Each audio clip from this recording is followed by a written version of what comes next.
안녕하세요 여러분. 시너미 시스템 과목 강의를 맡게 된 이경재 교수입니다.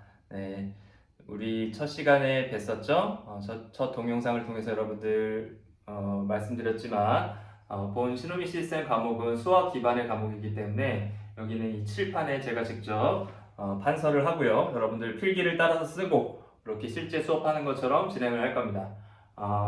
그를 위해서 꼭 필요한 것이 있는데요. 말씀드렸던 것처럼 우리가 교과서를 여러분들 반드시 준비를 하셔야 됩니다. 교과서, Signals and Systems헤이킨 책으로 여러분들 준비를 하시면 될 것 같고요. 제가 수업 시간에 그림이나 아니면 예제 문제 같은 것들을 말씀드릴 거예요. 뭐 그림 1.7을 보세요. 뭐 이렇게 말씀드릴 겁니다. 그러면 여러분들 따로 자료가 없더라도 교과서를 보고 그림 1.7을 보고 이런 걸 말씀하시는구나.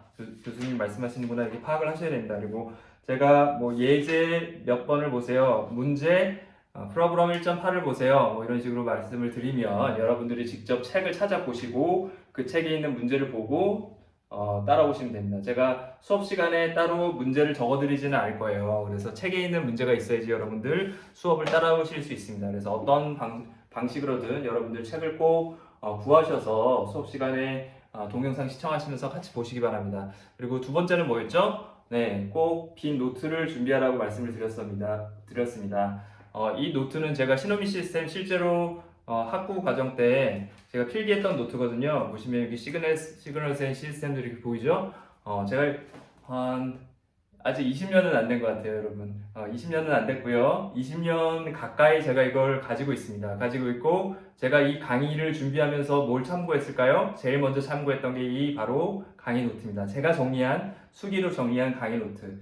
예, 이걸 가지고 있으면 굉장히 좋은 점들이 많았어요. 실제로 책을 그냥 바로 보는 것보다 제가 정리한 강의 노트를 보면 어때요? 제가 직접 공부했던 내용들을 옛날 저희 지도 교수님께서 해주셨던 강의들을 제가 다 적은 것이죠. 그리고 공부를 했던 것이죠. 그리고 적어도 그때 제가 학점을 받은 걸 기억하면서 요건 내가 기억했던 내용이야, 알고 있던 내용이야, 이렇게 자신감을 가질 수 있습니다.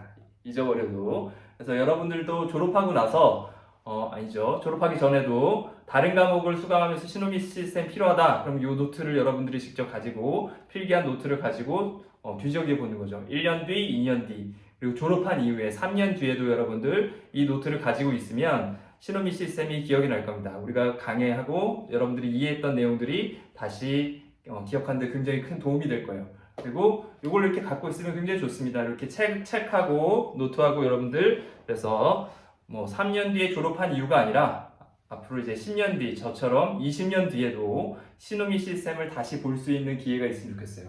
그럼 여러분들 전공에서 굉장히 성공하고 그런 진로를 가고 있다는 얘기겠죠? 그렇게 된다면 반드시 이 노트가 필요할 겁니다. 그래서 말씀드렸던 것처럼 별도의 본 강의의 전용 노트를 준비하시기 바랍니다. 그렇게 하셔서 이 강의를 따라오시면 좋겠습니다. 자, 그러면 지금부터 1장을 시작하도록 하겠습니다. 시노미 시스템 1장을 시작하겠습니다. 자, 여러분들 같이 필기를 하면서 따라오시면 됩니다. 1장 인트로덕션을 보겠습니다. 1장의 1절에서 2절까지를 우리가 먼저 볼 거고요. 그래서 Signals and Systems에 대해서 볼 거예요. 신호와 시스템, 시그널과 시스템입니다. 신호와 시스템 어떤 것들이 있죠? 굉장히 많을 수 있죠. 우리가 신호를 어떻게 정의하느냐? 어떤 신호가 왔어 라는 말로 우리가 얘기하기도 하고요. 시스템이란 건 정말 큰 틀에서 어떤 전체적인 거, 뭔가 이렇게 작동하는 그런 느낌의 그런 걸 우리가 시스템이라고도 하죠. 그럼 우리가 전자공학에서 얘기하는 신호와 시스템은 우리가 어떻게 정의될 것이냐 하는 것을 이 책에서 정의를 하고 있습니다. 이 책에서는 일단 먼저 시스템이라는 것에 대해서 우리가 정의하고 있는데요.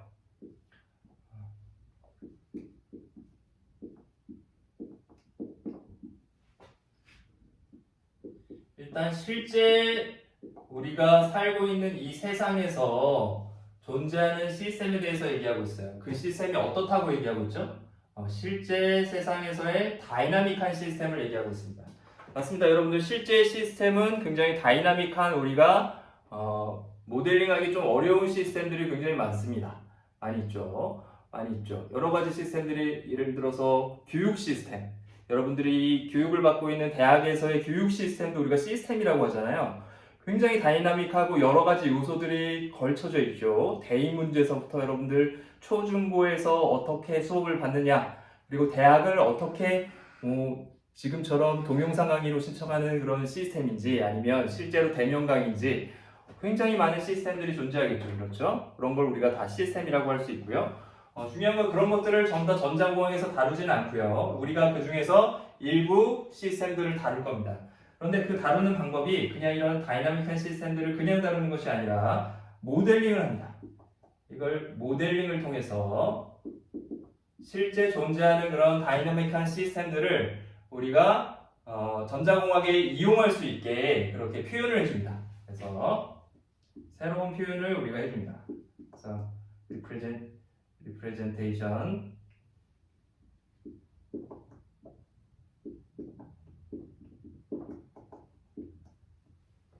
그 시스템을 표현해 주는 걸 우리가 이제 배울 거예요.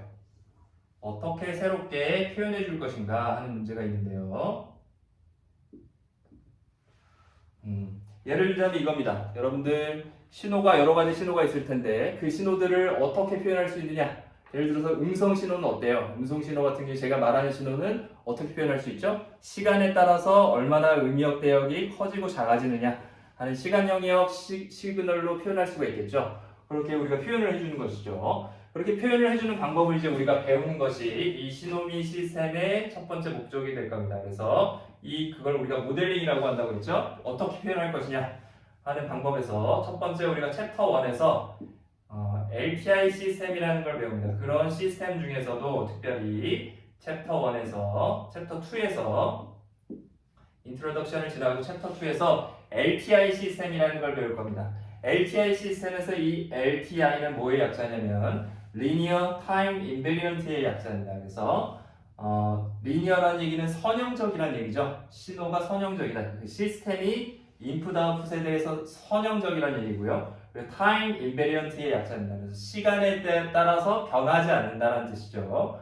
그래서 LTI 시스템의 특성에 대해서 우리가 보고요. 그럴 경우에 우리가 시각 영역 표현을 어떻게 할 것인가에 대해서 공부를 할 겁니다. 그리고 그 다음에 우리가 다룰 것이 뭐냐면 Fourier 트랜스폼이에요. Fourier라는 사람이 만들어낸 우리가 얘기하는 변환이죠. 어떤 표현의 변환입니다. 우리가 표현하는 방법이 여러 가지가 있는데 여러분들 이미 공업수학을 배워서 변환이라는 얘기, 트랜스폼이라는 얘기를 배웠을 겁니다. 그래서 Fourier 트랜스폼을 우리가 배우게 될 겁니다. 그래서 그걸 우리가 챕터 3에서 5장까지 우리가 다루게 될 거고요. 이러한 우리가 수학적인 기본적인 이해를 통해서 실제로 다이나믹한 시스템들, 실제 세상에서 있는 다이나믹한 시스템들을 우리가 사용하는 수학적인 툴, 그리고 우리가 전자공학에서 사용할 수 있는 그런 표현 방법들로 표현해 주는 것. 그걸 우리가 챕터 2에서는 시간 영역 신호에 대해서 리니어 타임 인베런트 시스템 배우고요. 그리고 챕터 3에서 5장까지 3장에서 5장까지에서는 프레이 트랜스폼이라는 걸 배울 거예요. 프레이 트랜스폼이라는 건 뭐냐면 간단하게 말씀드리면 주파수 영역 표현을 배우는 거예요. 주파수 영역으로 시간 영역 신호, 시간 영역으로 표현된 시스템들을 우리가 주파수 영역으로 해석해서 변환할 수가 있습니다. 거기에 첫 번째 필요한 것이 저 프레이 트랜스폼이라는 수학적 툴입니다. 저걸 이제 우리가 다루게 될 것이고요. 자세한 내용은 이제 앞으로 계속해서 배우겠죠. 자, 이게 바로 시노미 시스템에서의 우리가 얘기하는 시스템, 뭘 우리가 볼 것인가 하는 대략적인 내용이고요. 그러면 시그널을 우리가 이 과목에서는 어떻게 정의하느냐, 용어의 정의가 필요합니다. 시그널 하면 뭐 드라마도 있었고요. 뭐 신호 굉장히 많은 의미로 쓰이죠. 이 전자공학에서 우리가 시노미 시스템에서 정의하는 시그널은 우리가 책에서 이렇게 정의를 하고 있습니다. 어떤 함수라고 얘기를 하고 있고요. 함수의 변수는 하나나 아니면 하나 이상이 될 수도 있습니다. 여러 가지 변수들을 가질 수 있고요. 근데 그런 함수는 어떤 함수냐면 정보를 실어 나누는 함수예요. 정보를 포함하고 있는 함수입니다. information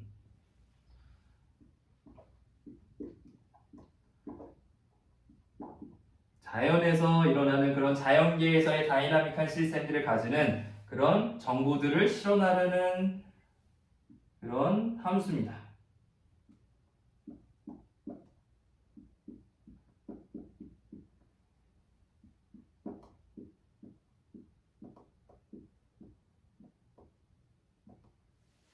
우리가 물리적인 현상들의 그런 자연적인 자연에 있어서의 위에 있는 그런 정보들이 있을 거 아니에요. 예를 들자면 제가 말하는 신호, 그것들을 어떻게 표현한다는 얘기죠? 하나나 두 개 이상의 변수를 가지고 함수로 표현할 수 있는 그런 놈들을 우리가 뭐라고요? 신호라고 얘기한다는 겁니다. 자, 그리고 또 시스템을 한번 보죠. 그럼 시스템은 어떤 놈이 있을까요? 시스템을 봅시다. 시스템을 우리가 어떻게 정의하느냐? 시스템이라는 놈은 뭐냐면 어떤 놈입니다. 어떤 총체인데요. 뭘 다루냐면 신호를 다루는 거예요. 하나나 두 개 이상의 신호를 받아서요.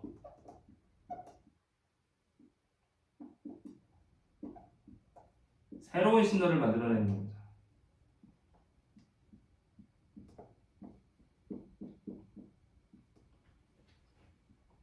그 함수를 따라서 다루고 새로운 신호를 만들어내는 거.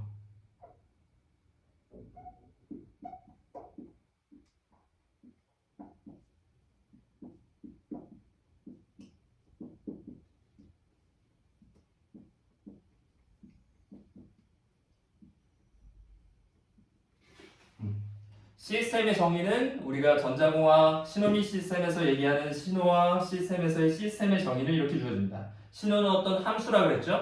정보를 가지는 함수라고 그랬고요.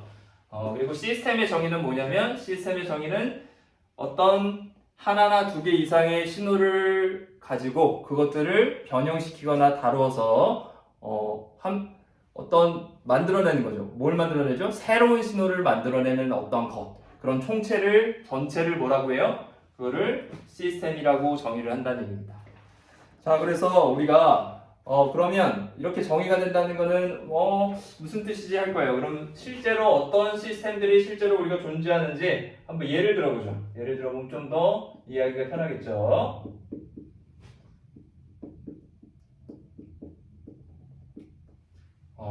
앞에서 얘기했던 것처럼 신호화 시스템에서의 시스템은 기본적으로 이렇게 인풋과 아웃풋을 가지게 됩니다. 그래서 인풋 시그널,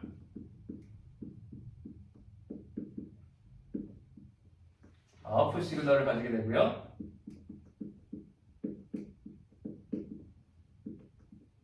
시스템이란 건 하나 이상의 인풋 시그널을 받아서 새로운 시그널을 만들어내는 거예요. 그걸 기반으로 해서 이 시그널을 기반으로 해서 어떤 함수를 하는 거죠. 함수의 어떤 연산을 통해서 새로운 아웃풋 시그널을 만들어내는 걸 우리가 시스템이라고 정의한다고 했습니다. 그러면 그 이런 특별한 예를 보죠. 어떤 예들이 있을까요? 첫 번째 우리가 많이 사용하고 있는 여러분들이 이미 지금 사용하고 있죠. 이 동영상을 여러분들이 보기 위해서 뭐가 필요하죠?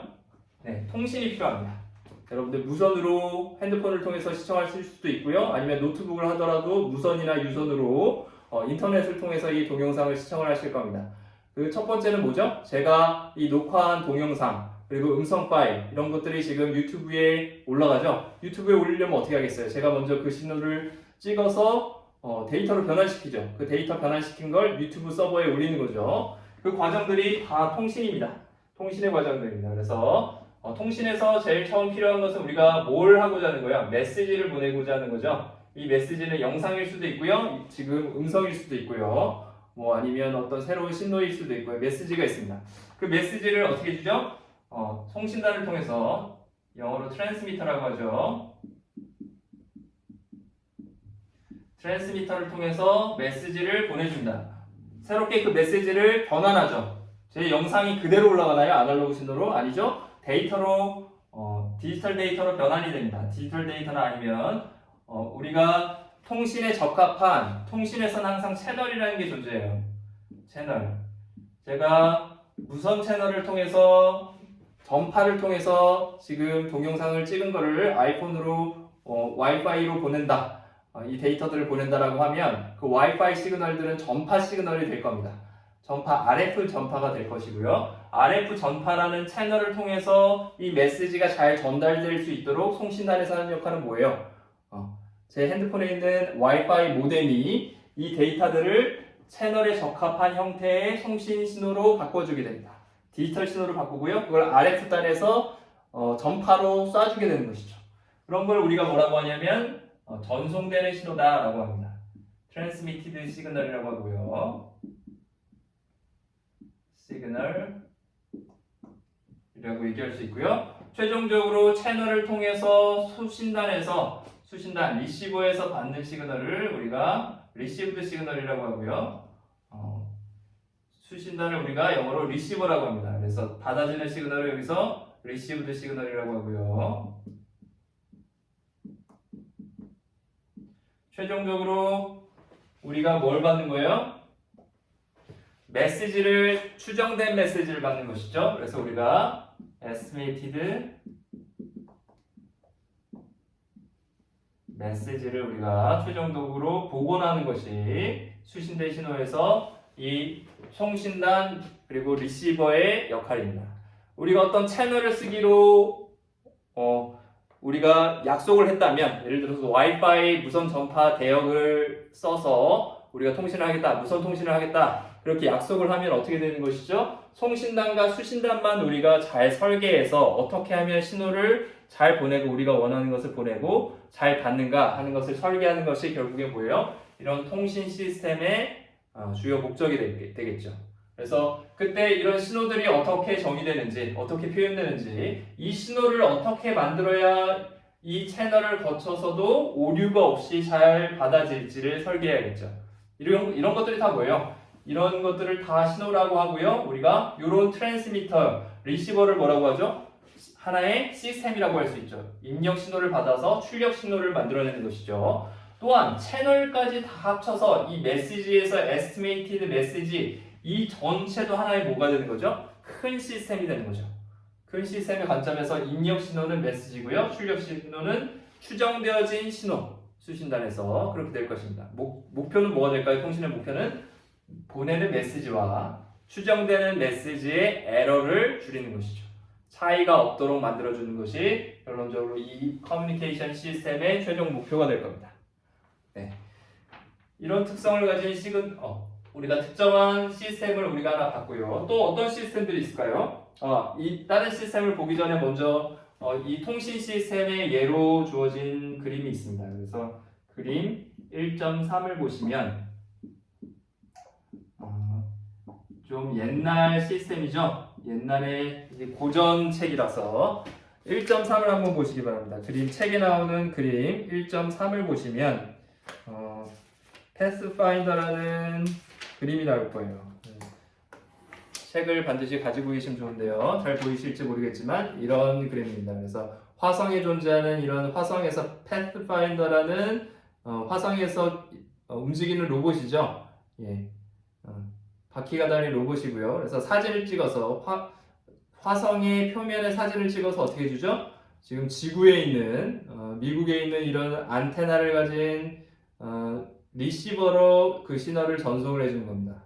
보시면 잘 안 보이시겠지만 책이 있으신 분들은 잘 보시면 이 안테나의 크기가 자동차나 건물보다도 훨씬 더 큽니다. 화성에서부터 어떻게 해주죠? 화성에서부터 트랜스미티드 시그널을 화성의 영상을 RF 시그널로 지구까지 보내주는 이 채널이 굉장히 열악하겠죠. 그래서 트랜스미티드 시그널이 리시브드 시그널로 올 때는 굉장히 작은 전파 신호가 오게 됩니다. 그걸 받기 위해서 어떻게 되죠? 리시버는 기본적으로 아주 큰 안테나를 대형 원형 안테나를 가지게 되는 것이죠. 그래서 그 아주 미약한 신호를 에러 없이 검출해내서 그 화성 사진을 우리가 볼 수 있는 것입니다. 그렇죠? 이것이 지금 통신의 그런 한 예로 주어지는 재미있는 특정한 그런 시스템이었습니다. 자, 그러면 또 어떤 시스템들이 있죠? 컨트롤 시스템이 있습니다. 컨트롤 시스템을 보시면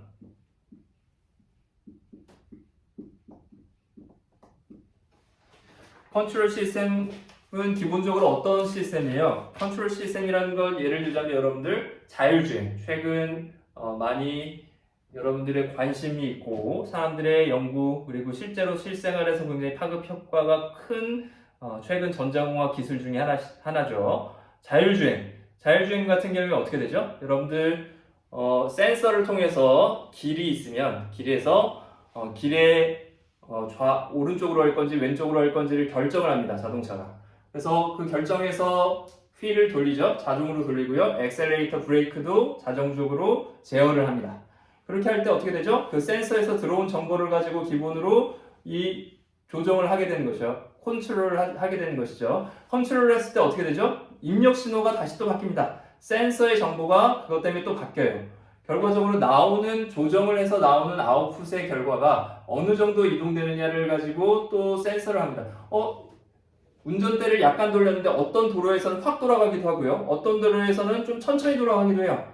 이것들이 다 다릅니다. 그래서 그 아웃풋, 시스템에 의해서 결정된 아웃풋을 휠을 돌렸을 때 실제로 어떤 아웃풋이 나오냐에 의해서 다시 또 그 아웃풋이 인풋으로 들어가는 구조를 가지고 있습니다. 그래서 여러분들 그 그림이 어디냐면 1.4 그림을 보시면 책에 나오는 1.4 그림을 보시면 이해하기가 좀 더 편할 겁니다. 1.4 그림을 보시면 시스템이 있는데요. 그 시스템에서의 특성이 컨트롤 시스템의 특성은 제귀 신호가 있다는 거예요. 결과적으로 인풋 시그널이 있으면 시스템이 있고요. 아웃풋 시그널이 나오게 되겠죠. 아웃풋 시그널은 아까 말씀드렸던 것처럼 휠이 돌아가는 거, 그죠? 휠을 돌렸어요. 돌렸더니 그 얼마만큼 돌리느냐, 휠이 돌아갔더니 실제로 바퀴가 얼마만큼 돌아가서 얼마만큼 이동하느냐, 이게 아웃풋이 되겠죠. 그 아웃풋에 의해서 다시 또 시스템을 조정해야 된다는 얘기예요. 어떤 도로에서는 휠을 이만큼 돌렸더니 이렇게 돌아가네. 그래서 컨트롤 시스템이 이만큼 돌렸더니 너무 확 돌아가는 거예요. 그럼 어떻게 돼요? 다시 또 이쪽으로 돌려야겠죠. 그런 시그널들이 다시 시스템의 입력으로 들어가게 되는 이런 재귀적인 그런 시스템을 가집니다. 그것도 얼마나 돌아갈지도 우리가 결정을 해야겠죠. 여기서 그런 시스템을 우리가 보통 컨트롤 시스템의 특징이라고 얘기를 합니다. 그래서 자율주행 자동차 그런 경우 아니면 로봇을 제어하는 기술들, 그런 제어하는 기술들은 대부분 아웃풋 시그널이 다시 시스템의 입력으로 들어가게 되는 그런 구조를 가지고 있습니다. 자, 이런 특정한 우리가 시스템들을 보고 있는데요. 또 어떤 시스템이 있을까요? 책에 나오는 예로 우리가 바이오메디컬 시그널을 볼 수 있습니다.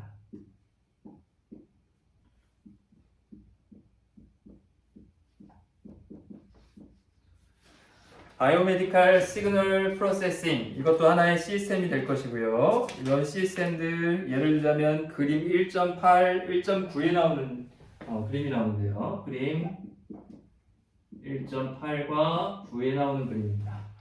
8과 9를 보시면 8에는 어떤 그림이 있냐면요. 여러분들 뉴런들이죠. 뇌에 들어있는 뉴런들입니다. 그래서 동물의 뇌에 있는 뉴런들이고요. 얘는 지금 뇌파죠. 뇌파 사진이 있습니다. 이런 뇌파 같은 것도 모두 시그널이죠. 우리가 알고 있는 시그널입니다. 새로운 시그널인데요. 이 뇌파를 우리가 잘 어떤 시스템을 통해서 시그널 프로세싱을 해주게 되면 그 아웃풋으로 뭐가 되는 거죠? 지금 이 뇌파가 이 동물이 이 뇌에서 어떤 지금 연산을 하고 있구나, 어떤 사고를 하고 있구나를 우리가 추정할 수 있겠죠. 이 뇌파에서 어떤 병이 있구나 라는 것을 추정할 수 있겠죠. 그런 것들을 우리가 바이오메디컬 시그널 프로세싱이라고 얘기를 합니다. 그래서 신호 시스템에는 굉장히 다양한 부분들이 응용될 수 있는 부분들이 많고요. 전자공학에서 이 신호 및 시스템의 과목은 거의 대부분의 여러분들이 갈 수 있는 진로, 원하는 일들에 대해서 백그라운드가 될 거예요.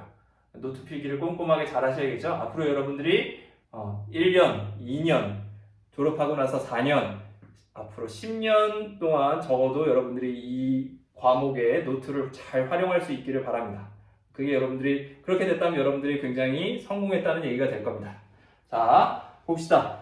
그리고 최근에 또 우리가 앞에서 자율주행을 얘기를 했지만 또 우리가 딥러닝 시스템 있죠. 딥러닝 시스템. AI가 있죠. AI를 우리가 일반적으로 보는 딥러닝이 있습니다. 책에는 따로 나오지 않는데요. 딥러닝 같은 경우에는 어떻게 되는 거예요? 딥러닝 같은 경우에는 이런 시스템을 어떻게 구성되는 거예요? 인풋 시그널이 있고 아웃풋 시그널이 있으면 우리가 일반적으로는 예를 들자면 음성 신호를 본다면 음성 신호의 파워가 얼마나 되느냐? 그런 걸 여기서 연산을 해서 아웃풋으로 그걸 계산할 수 있는 시스템이 되겠죠. 그런 시스템이 될 수 있지만 예를 들자면 여러분들 어떤 사람의 사진을 보여주고 사람 사진들을 쭉 놓고 그것들을 놓고 어떤 시스템을 거치면 얘가 사람인지 아니면 그냥 사람인지 아닌지를 구분하는 그런 인식, 영상 인식을 우리가 생각할 수 있겠죠. 영상 인식 딥러닝 시스템에서 그럼 그런 시스템들은 어떻게 구성이 되느냐? 입력 데이터로 우리가 사람의 사진들을 많이 주겠죠. 많이 주고 나면 그 아웃풋으로 뭐가 나오는 거죠? 사람이냐 아니냐, yes or no 이렇게 나오는 거죠. human or not 이렇게 나오는 것이죠. 그런 딥러닝 시스템도 일종의 신호화 시스템이 될 겁니다.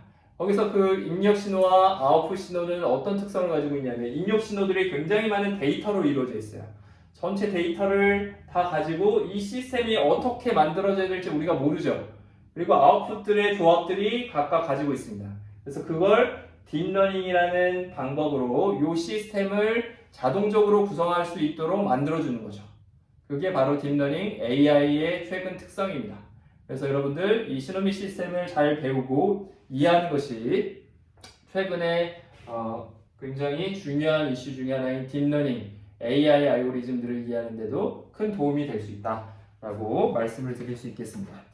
자, 그러면 지금까지는 우리가 딥러닝까지 어떤 특별한 시스템들, 우리가 자연계에서 다이나믹 시스템을 어떻게 표현하느냐에 의해서 우리가 이 시노미 시스템을 정의할 것이다 라고 말씀을 드렸고요. 그리고 몇 가지 특별한 시스템의 종류들, 그런 것들, 이 시노미 시스템을 배우면 나중에 어떤 데 응용될 수 있나를 아주 간단하게 봤습니다. 그러면 지금 첫 번째 동영상 클립은 여기서 마치고요. 계속해서 이어서 우리가 신호의 분류를 가지고 수업을 진행하도록 하겠습니다. 감사합니다.